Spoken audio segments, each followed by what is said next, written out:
ভয়াবহ দানবীয় একটা শাসন, সেখান থেকে বেরিয়ে এসে আমরা অনেক ত্যাগের বিনিময়ে আপনাদের আলের বলে অনেকে মারা গেছেন, জেল খেটেছেন, ফাঁসি হয়েছে, জঙ্গি চিহ্নিত করে বছরের পর বছর জেলে থাকতে হয়েছে।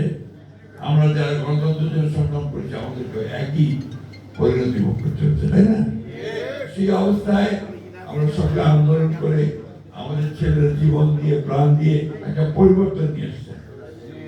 এই পরিবর্তনটাকে আমরা কাজে লাগাতে, এই সুযোগটাকে ব্যবহার করে আমরা দেশে একটা গণতান্ত্রিক রাষ্ট্র ব্যবস্থায় পার্মানেন্ট করতে চাই, পরিকল্পনা করতে চাই।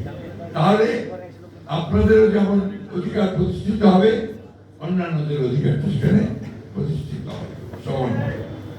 এইটুকু বলতে পারি যে আমরা আপনাদের সকলের দোয়ায়, আল্লাহর অশেষ রহমতে যদি আমরা রাষ্ট্র পরিচালনার দায়িত্ব পাই, তাহলে আপনাদের এই সমস্যাগুলো সমাধান করা আমাদের অগ্রাধিকার হবে, প্রায়োরিটি হবে।